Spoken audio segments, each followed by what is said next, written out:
y hemos compartido muchísimo, muchísimo de verdad. De verdad que estoy muy contento de poder participar con ustedes. Ya en un minuto que tengo que minimizar esto porque se me mete con la pantalla y no puedo ver. Muy bien, bueno, vamos a empezar a entrar en un tema. Es un tema muy controvertido debido a que la cirugía mínimamente invasiva en fracturas de pelvis y acetábulo es muy compleja y difícil de realizar. Lo primero que tenemos que saber es recordar cómo es la anatomía quirúrgica del anillo pélvico del acetábulo, definir la importancia de esta fijación y sus ventajas, conocer las indicaciones y las contraindicaciones y vamos a determinar las técnicas y trucos para este tipo de cirugía. Por supuesto que el tratamiento quirúrgico en toda lesión de la pelvis persiste como la única indicación, de manera que no hay otra. No existe otra que lo vamos a dejar para después. No. El tratamiento quirúrgico es la única indicación porque con las tecnologías que tenemos, el instrumental que tenemos adecuado, la recuperación precoz del paciente, rehabilitación precoz, movilización precoz, es la única indicación. Es un manejo quirúrgico de gran dificultad. ¿Y qué incluye la gran dificultad? Poder hacer una reducción anatómica en cirugía mínimamente invasiva de pelvis acetábulo. ¿Por qué? Porque tenemos exposiciones muy chiquititas. En pelvis sí podemos hacer cirugía completamente percutáneas, pero en acetábulo es distinto. En acetábulo sí es mínimamente invasivo. Son abordajes pequeñitos, son abordajes que podemos alcanzar de 3 a 4 centímetros para poder meter las pinzas y hacer las reducciones.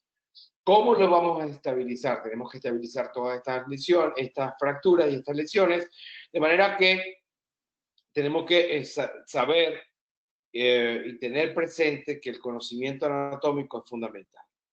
El problema de esta cirugía es que, como no estamos viendo, y si no hay conocimiento anatómico, podemos causar graves lesiones e irreversibles neurovasculares, causando pues daños catastróficos en estos pacientes.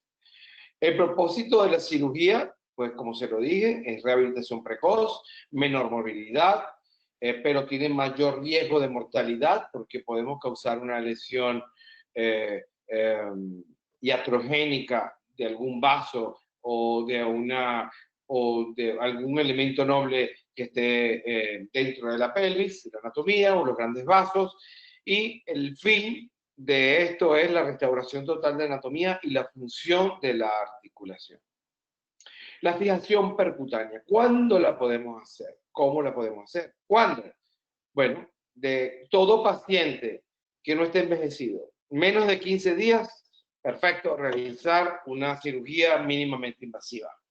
¿Cómo? Dependiendo de lo que tengamos en el hospital, en la clínica, las mesas especiales, especificadores de imágenes, navegadores, los que los tengan. Pero es importante que para hacer esta serie de procedimientos, tenemos que tener muchas cirugías abiertas realizadas. ¿Por qué? Porque eso nos permite que si yo empiezo a hacerlo mínimamente invasivo y se me complica, pues voy a abrir a este paciente completo y le voy a hacer su reducción anatómica. En acetábulo, generalmente son abordajes de 3 a 4 centímetros, a menos que sean desplazamientos mínimos que uno pueda pasar un tornillo percutáneo. Pero con fracturas desplazadas, siempre hay que abrir para poder colocar las pinzas. Y es muy importante que si decidimos hacer cirugía mínimamente invasiva en estos pacientes, pues hay que hacer una reducción anatómica.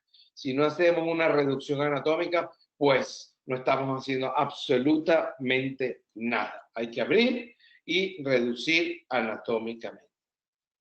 El tratamiento quirúrgico está determinado por, primero, la experiencia del cirujano y del equipo con que trabaja el cirujano.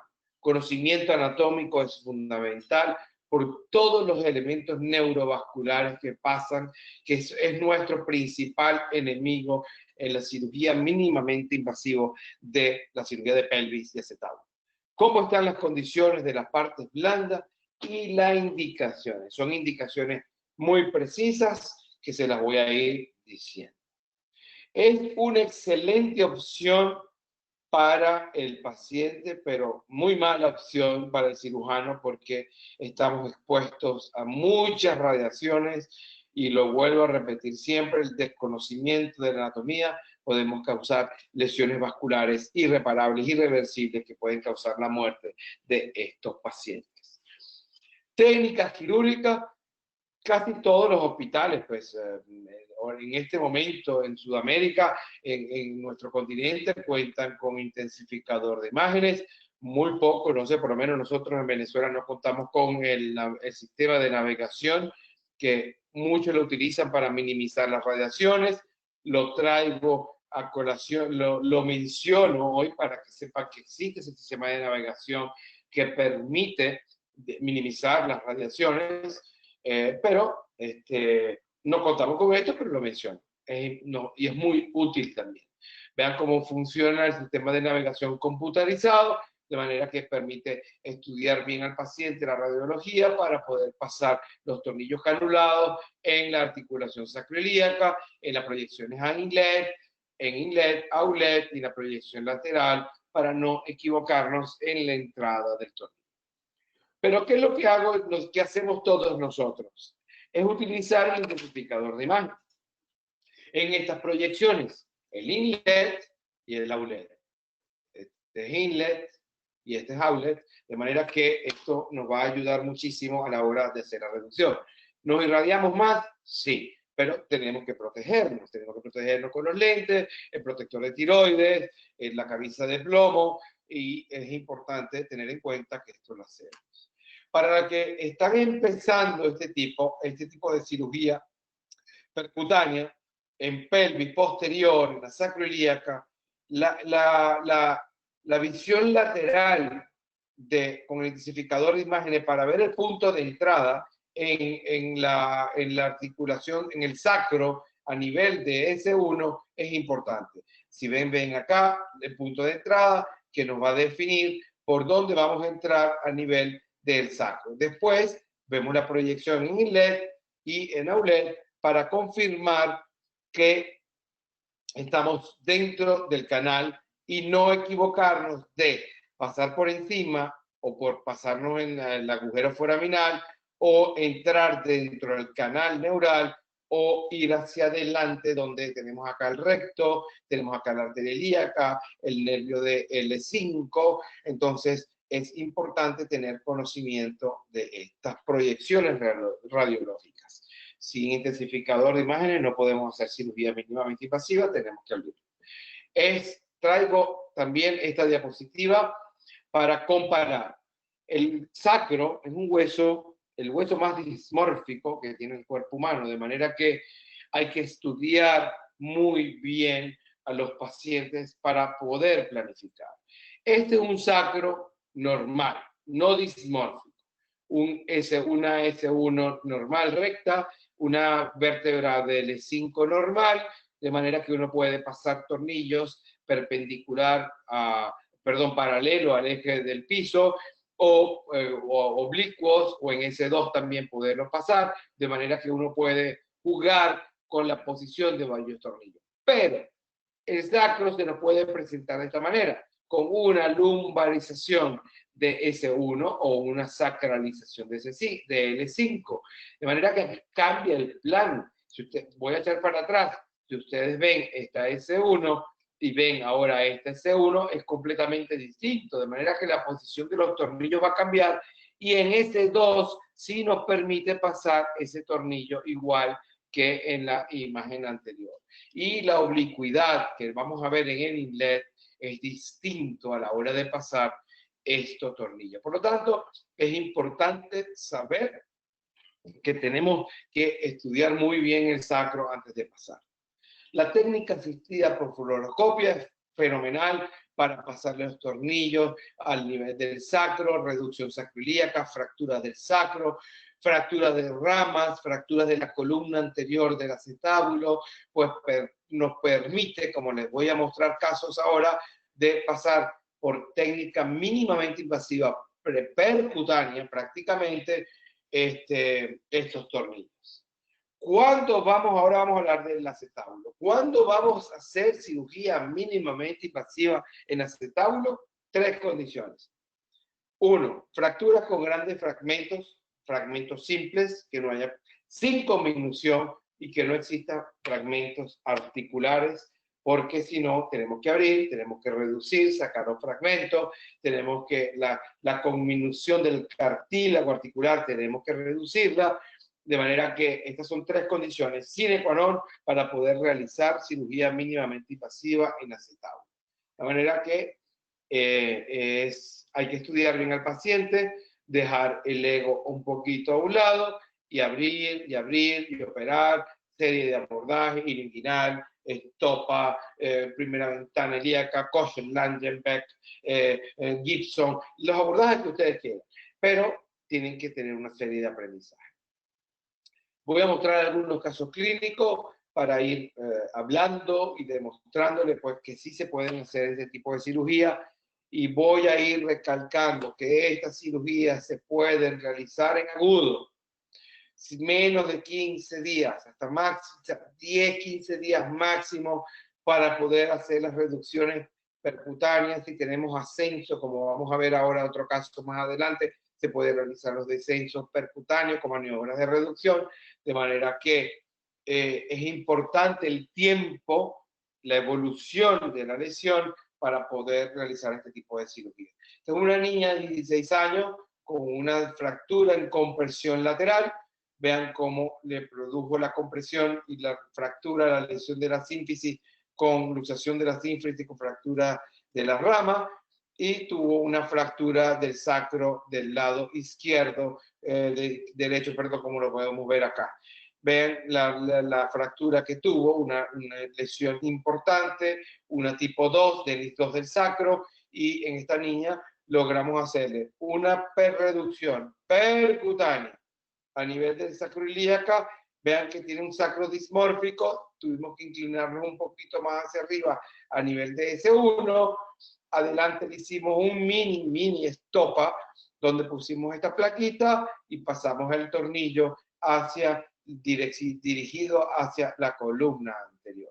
De manera que sí se puede realizar este tipo de cirugía. Este chico, 40 años, un accidente en moto, hay una inestabilidad vertical, una fractura del sacro completa de NIS 2, con una inestabilidad vertical, fractura de las ramas, como vemos acá en la tomografía. Estos casos que hay controversia si se puede hacer cirugía percutánea en estas lesiones tipo C o con inestabilidades verticales. Sí se puede hacer, sí se puede realizar, pero mi recomendación es hacer una reducción.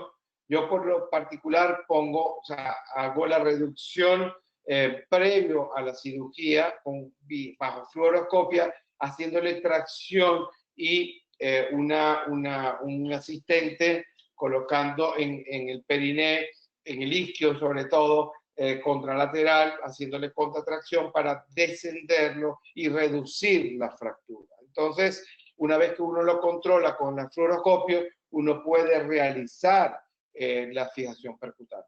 Pero mi consejo es que dos tornillos gruesos pueden ir bien, pero yo particularmente a este tipo de lesiones verticales, cuando lo hago mínimamente invasivo o percutáneo, coloco 3 tornillos. 3 tornillos, dependiendo de cómo esté el sacro. Este es un sacro normal. 2 tornillos caben perfectamente en S1 y un tornillo cabe perfectamente en S2, de manera que podemos colocarle, porque esto nos va a dar mayor estabilidad. Acuérdense que los ligamentos y los lumbares, sacroespinosos, sacrotuberosos, si conocemos una anatomía, nos van a desplazar esa pelvis hacia arriba. Entonces, tenemos que tener en cuenta que esto puede suceder. Casos como estos, personas ancianos, los ancianos, personas mayores de 70 años, ¿podemos hacer cirugía mínimamente invasiva? Pues sí, esto es una tipo C aislada, con una estabilidad vertical, no hay fractura articular del acetábulo, pero tenemos este gran segmento de pelvis ilíaco con las ramas completamente con una inestabilidad que si esa persona apoya puede producir un cizallamiento vertical, pues con la primera ventana del hilo inguinal colocando la pinza y por aquí deslizamos la pinza en este sentido, hacemos la reducción y esta paciente, pues uno puede colocar, el único tornillo que colocamos percutáneo fue este que se dobló a las 12 semanas, como ustedes lo pueden ver, como es un hueso osteoporótico, decidí pasar no solamente el tornillo anterógrado, sino el retrógrado para hacerle cruzarlo y que no se me desplazara.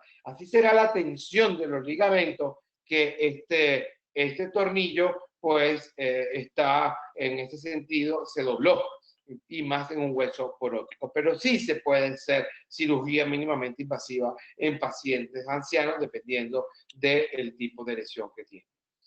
Casos como este, una columna anterior sencilla, como lo vemos acá, vemos esta fractura sencilla, claro, por compresión del sacro, el sacro estaba inestable, salimos corriendo. Es importante, antes de comenzar a hablar de acetábulo, cuáles son los corredores de seguridad que tiene la pelvis para pasar tornillos. Cuando yo hablo de corredores de seguridad, cuando hablamos de corredores de seguridad, es el espesor de la pelvis por donde podemos pasar tornillos que no salgan ni adentro ni afuera. Entonces, estas son zonas muy importantes que tenemos que conocer porque podemos pasar tornillos hacia la columna anterior, hacia el isquio, hacia la columna posterior, en el área ilíaca, en el sacro, y esto es una imagen importantísima para recordar y para saber cuáles son los corredores de seguridad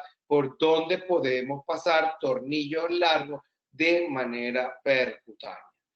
Pues en este caso decidimos hacerlo percutáneo, 2 tornillos porque tenía una columna anterior buenísima, no todas las columnas anteriores son así de gruesas y no todas tienen esta morfología, a veces tienen forma en L o curviadas, es muy dismórfica la pelvis. Por lo tanto, pues nos permitió pasarle 2 tornillos de manera percutánea a la columna anterior del acetábulo y siempre, como les digo, conocimiento estricto de la anatomía para evitar lesiones. Aquí ven una herida chiquitita, el paso de los 2 tornillos, el paciente le hicimos esta cirugía sin ningún problema. En este caso, una columna posterior aislada, sola. Mis maestros antiguos dijeron, no, deja eso así, eso no va a pasar nada. Pero este paciente se tiene que quedar acostado. Aquí tenemos unos ligamentos. Tenemos el ligamento sacroespinoso acá, sacrotuberoso acá, que hacen que esto se nos medialice y puede crearnos, ok, no es zona de carga, está perfectamente, pero puede causar problemas en la articulación. De manera que si usted tiene conocimiento de la anatomía, usted puede pasar de manera sabiendo que por aquí pasa el nervio ciático, usted puede poner a este paciente y decidir pasar por un huequito muy medializado, o sea, la línea media, evitando lateral por el nervio ciático, por este huequito pasar 2 tornillos de manera percutánea hacia la columna posterior del acetábulo y hacer una reducción. Siempre 2.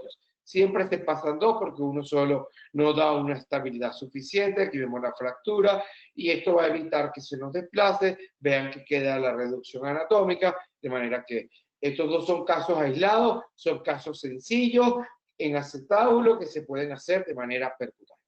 Pero entonces viene el problema cuando nos encontramos con grandes fragmentos. Estos grandes fragmentos no se pueden hacer de manera percutánea. Hay que abrirlo. Esto es una fractura que describió Le Tournelle como una pared posterior superior. Vean que está la pared aquí y es muchos pueden decir que es una columna anterior, pero no llega hasta a la línea iliopectínea, de manera que se comporta como una pared postero superior. Pues con una pequeña ventana de 4,3 centímetros, la primera ventana del hilo inguinal, para poder poner las pinzas y hacer la reducción, uno puede colocar esta serie de tornillos por los canales de seguridad de la pelvis que nos permiten hacer esta reducción. Entonces ya el paciente con controles al año, de manera que nos permite esto.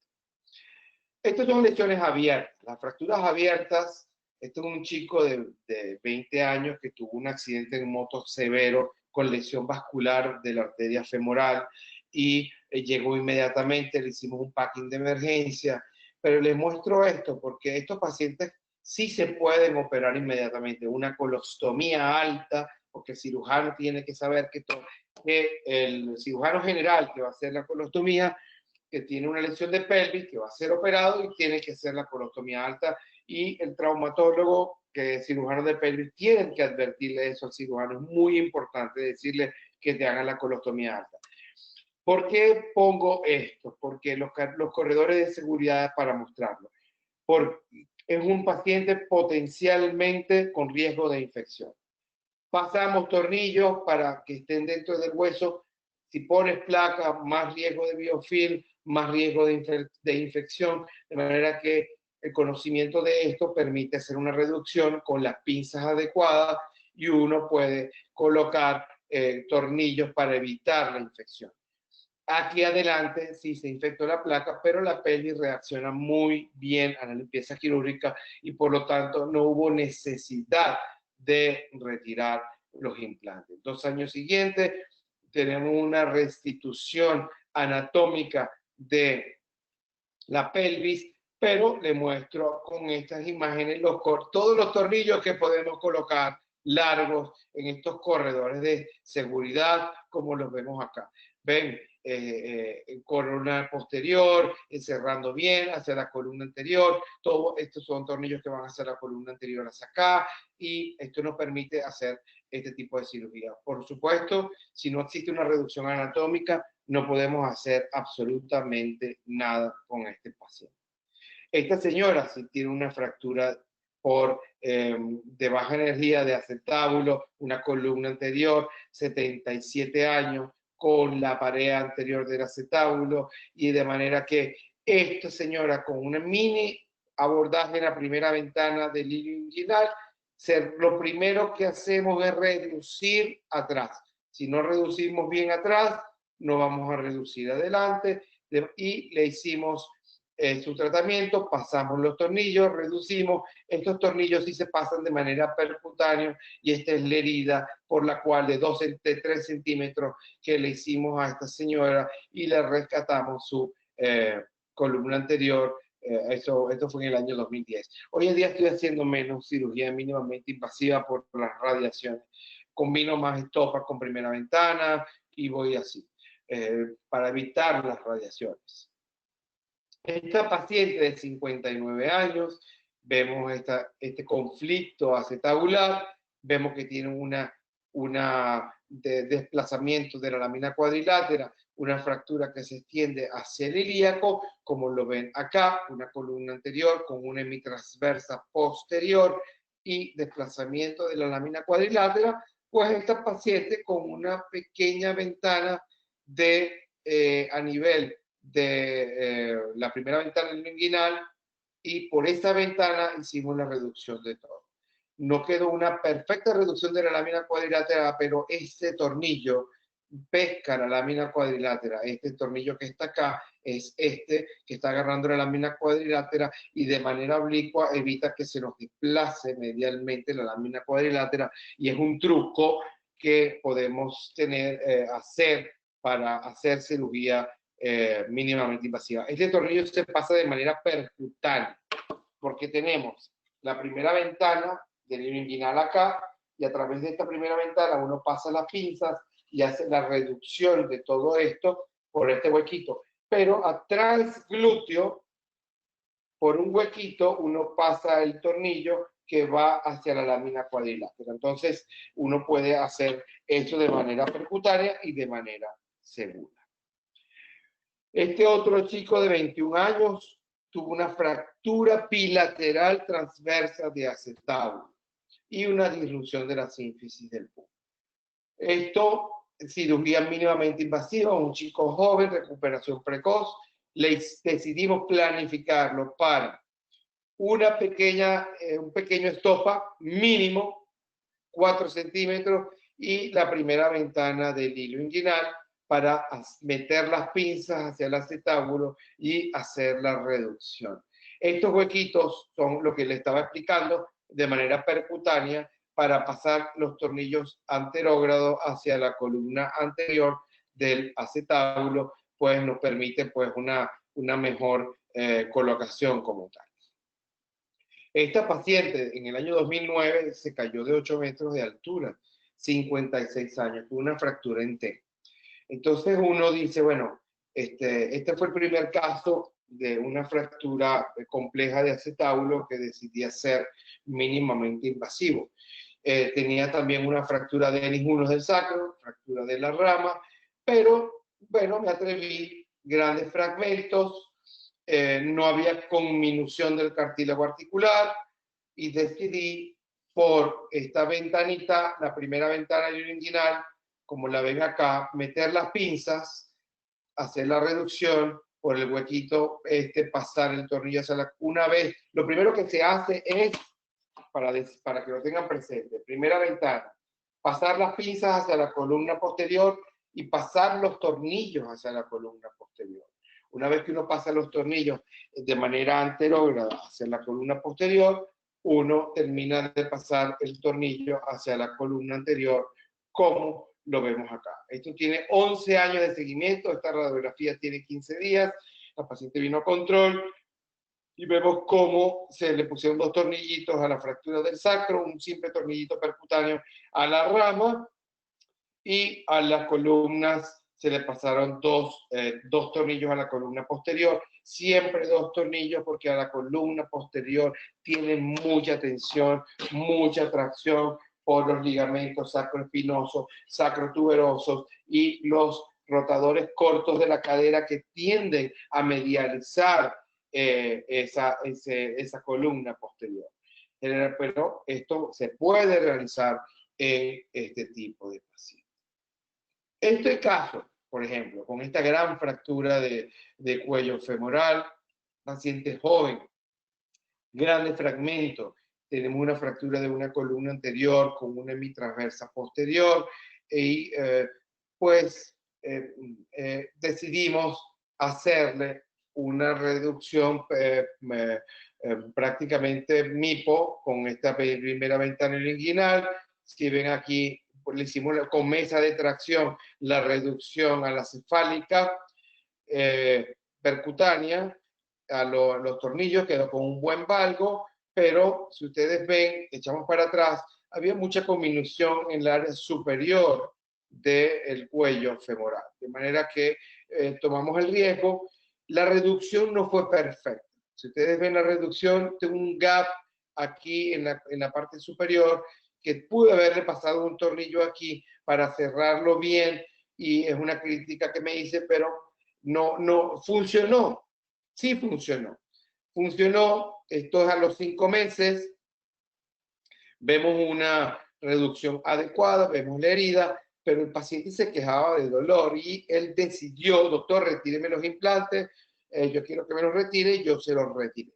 A los 2 años le retiramos los implantes y ya vemos signos de necrosis vascular de la cabeza femoral. Pero, ¿qué ventajas tenemos sobre esto? Que podemos colocar una prótesis primaria pre-fit en este paciente que le pueda durar en el tiempo. De manera que la moraleja es que este paciente me llega hoy en día y lo hago abierto. Esto fue en el 2011. Para llevar a casa, tiempo de la fractura. ¿Cuánto tiempo tenemos para poder realizar esto? No más de 15 días, porque después de 15 días ya es una tragedia, hay fibrosis y no vamos a poder hacer una reducción anatómica. Las condiciones del paciente. Obviamente, si tenemos un paciente obeso con unas lesiones grandes, severas de piel, no podemos hacer este tipo de cirugía, de manera que tenemos que observar. Elegir cuáles sí, cuáles no, debemos dejar a un lado nuestro ego y saber seleccionar a cada uno de los pacientes y saber decidir que si empiezo una cirugía mínimamente invasiva, si tengo que abrirla, no pierdo tiempo y la abro para terminar de hacer la reducción. En acetábulo podemos encontrar abordajes de 3, 4 centímetros pequeñitos, mínimamente invasivos, para poder colocar las pinzas de reducción. Toda la gama de pinzas de reducción que existe para hacer cirugía mínimamente invasiva, podemos hacerlo.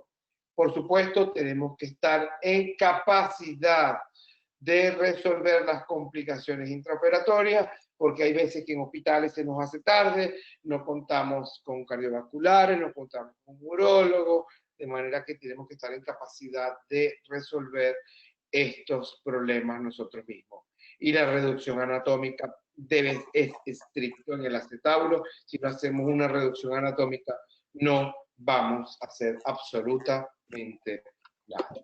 Bueno, muchísimas gracias.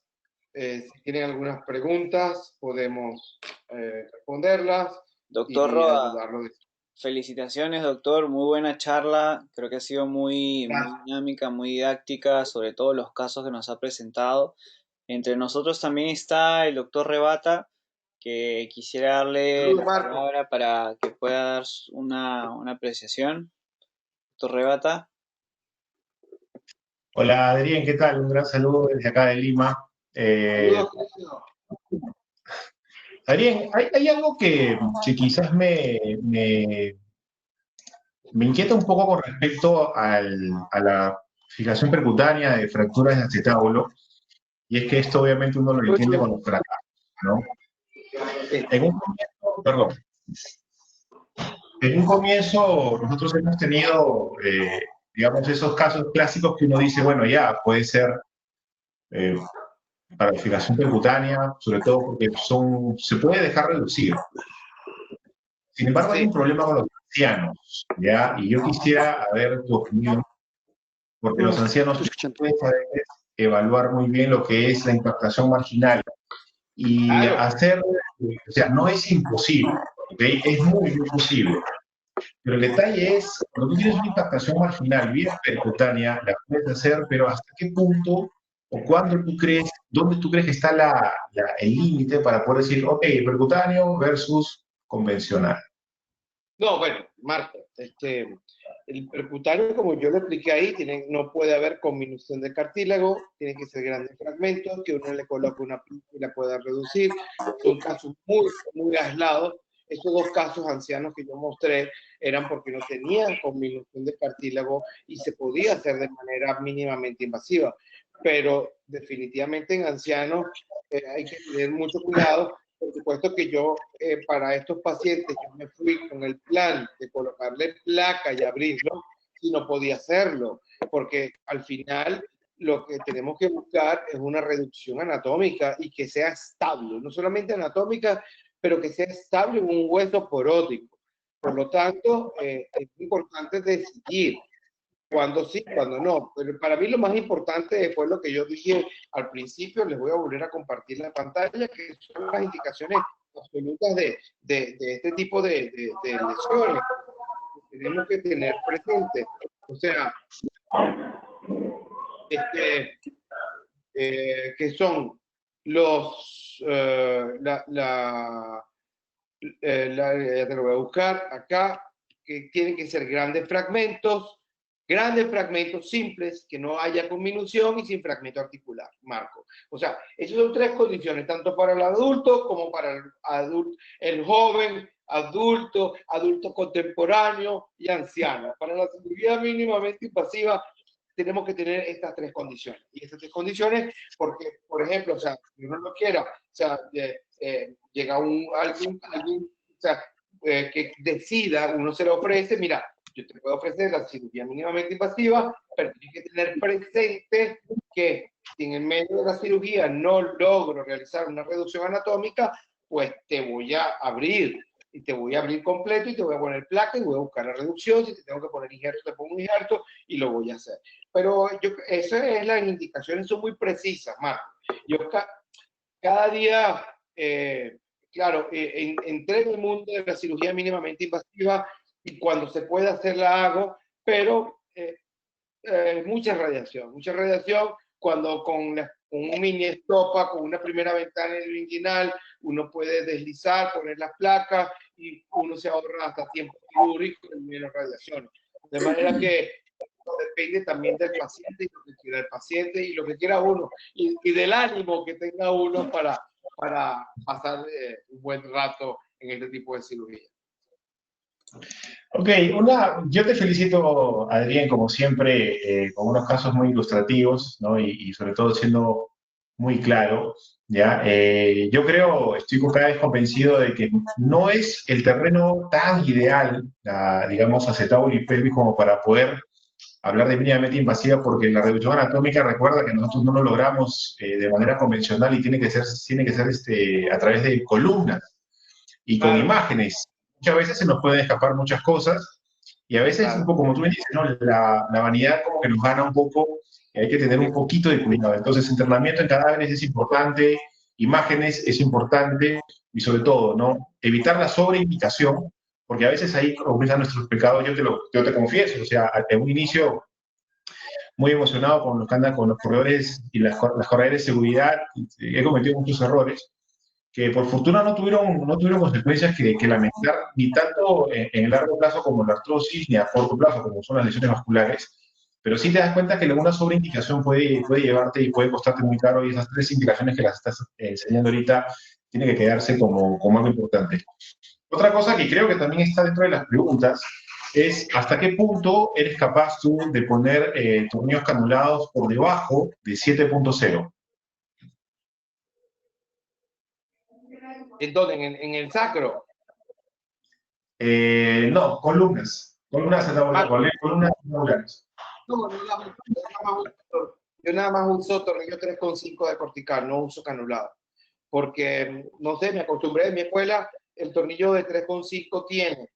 Porque el problema de la pelvis es que es muy dismórfica. Entonces, el tornillo de 3,5 tiene la suficiente rigidez para no doblarse y la suficiente flexibilidad para adecuarse a la estructura de la pelvis, a las curvas de las pelvis.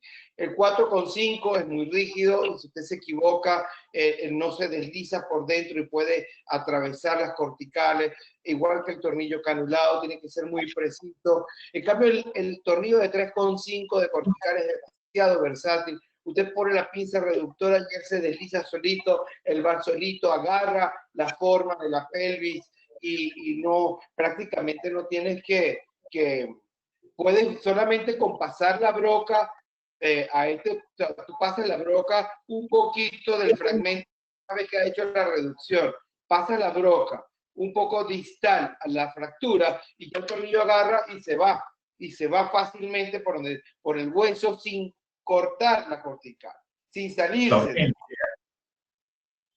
Yo uso 3,5 siempre, 3,5. Muy bien. Perfecto. Muy bien. Perfecto. Tenemos. Bueno, doctor Valladares, ¿alguna opinión, alguna pregunta?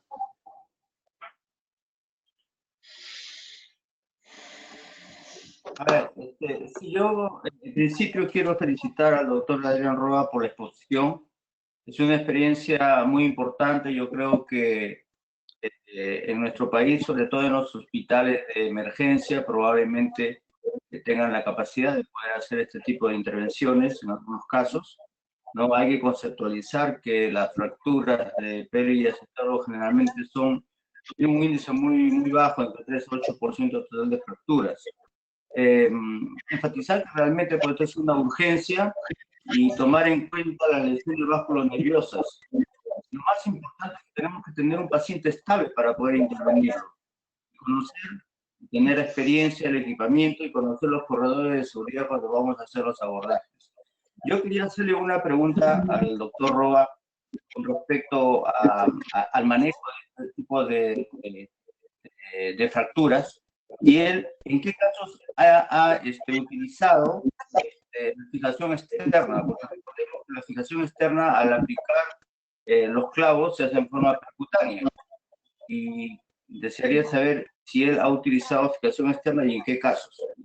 No, la fijación externa la utilizamos cuando control de daños, paciente que está llegando en agudo con un sangramiento importante para cerrar el volumen pélvico y que queremos cerrar el volumen pélvico. Hoy en día ponemos cincha, ponemos sábana, y si tenemos pin supraacetabular, le ponemos dos pins supraacetabular y cerramos. Yo uso el externo solamente para control de daños en pacientes que estén hemodinámicamente comprometidos. Pero no tengo que utilizar fiador externo.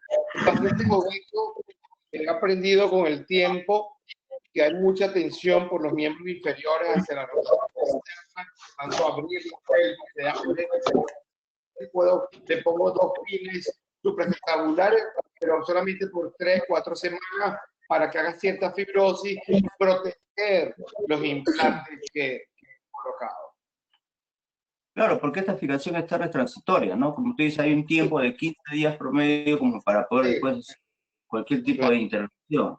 Y dentro de la experiencia que usted ha manejado con MIPO y con implantes percutáneos, ¿qué complicaciones ha tenido?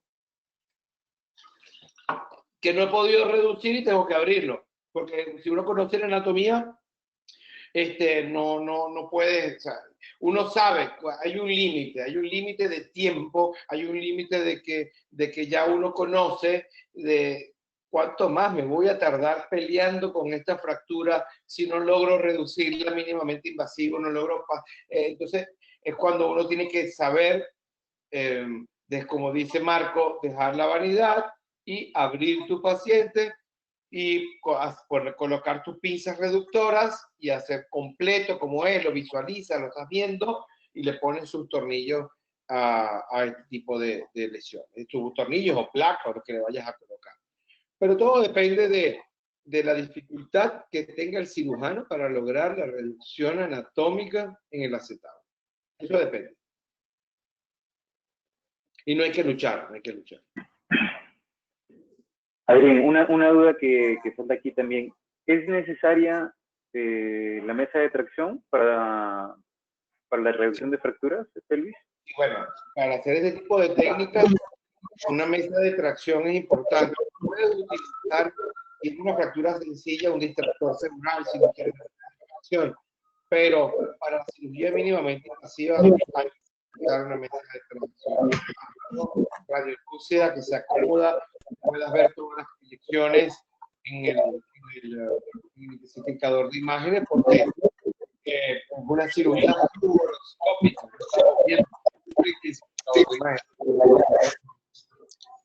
acá el doctor Rojas pregunta acerca de qué reducir primero, si es que estás por reducir primero con tornillos el sacro y luego la columna y el complejo anterior.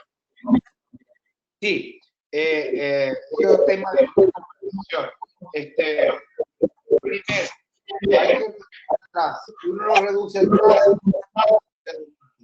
toda la reducción del pelvis debe comenzar.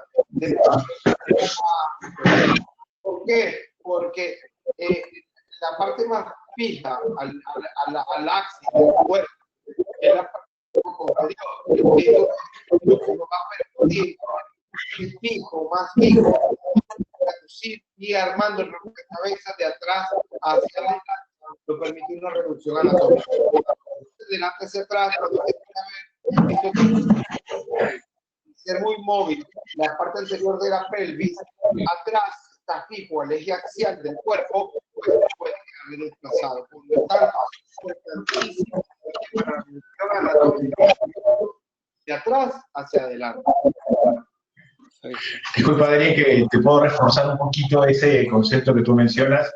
Es importante que los presentes entiendan ese punto que lo mencionó Adrián. A diferencia del resto de conceptos por lo general que uno está acostumbrado a escuchar, que en fracturas articulares primero se reduce la articulación y luego se reducen los demás componentes, en pelvis no funciona así.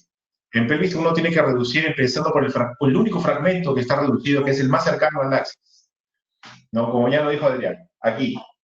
Todo lo que está pegado al axis es lo único que está reducido. Y si tenemos fracturas combinadas de pelvis y acetábulo, si uno empieza desde abajo, solamente tiene garantizado un desastre y es muy importante que eso también se logre entender. Disculpa que te lo refuerce, Adrián, pero sí, es una de las cosas que a veces dicen, no, pero la articulación primero, en pelvis y acetábulo es al revés. La articulación, siempre y cuando se haya reducido primero lo que está más cercano al axis, que es el único fragmento que está reducido, sea sacro o no. Sí, señor. Muy bien. ¿Alguna otra pregunta? Bien, el tema de la mesa de tracción, ¿no? Cuando tú tienes fracturas de pelvis, ¿no? De pelvis, ¿tú utilizas la reducción con pinzas o picadores, ya, o punzones, ya, o siempre usas mesa de tracción? No, yo no uso mesa de tracción en pelvis, solo en acetábulo. En pelvis mesa radiolúcida. Ya. Hago la reducción previa de si tengo una inestabilidad vertical. Yo tengo una maniobra que es traccionando el miembro inferior con un apoyo aquí en el isquio, apoyando en el isquio, una contratracción y uno jala de manera lineal el miembro inferior afectado de la pelvis y eso reduce como si fuera una elongación de cadera, suena track y tú escuchas cuando suena, cuando estás en agudo. Y en ese momento tú lo controlas con el significador de imágenes mucho antes de hacer la asepsia y la antisepsia.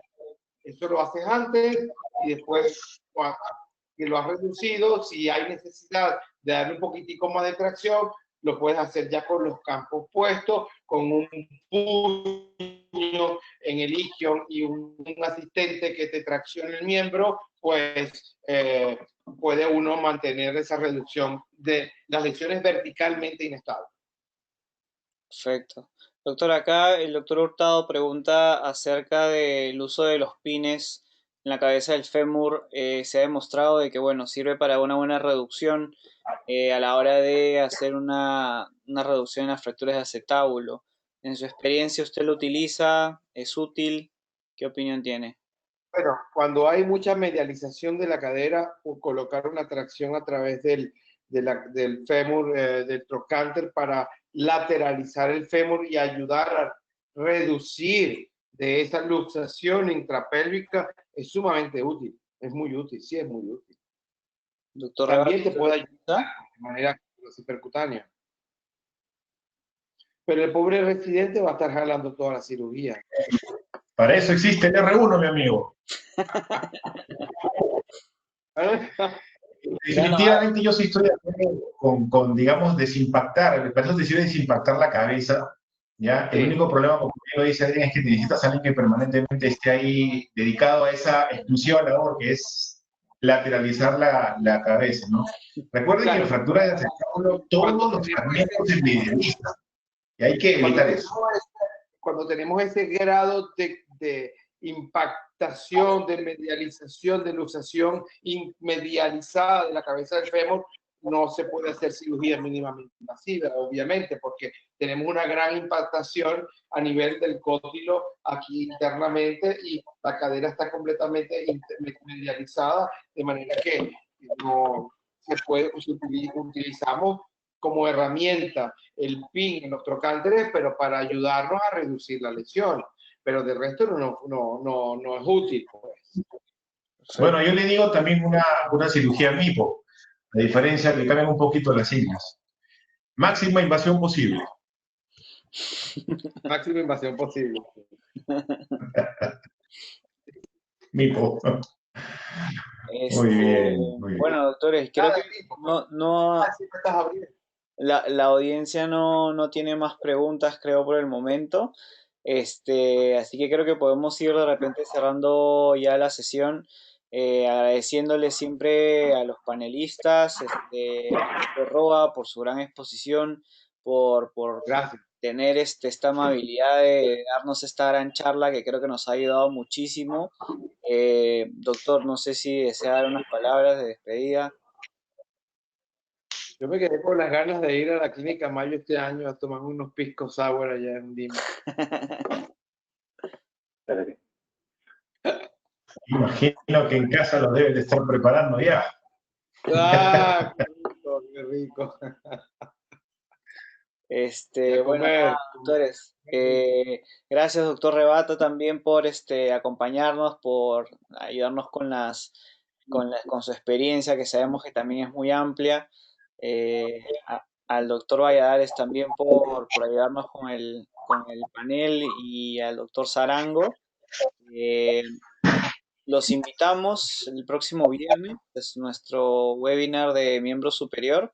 Estaremos pasando por ahí el link por las redes sociales.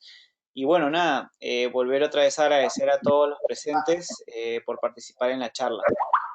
Quiero aprovechar para invitarlos la semana que viene, el 14 martes, al webinar de la AOLAT, claro, controversias en fracturas de acetábulo, que tenemos para el martes que viene.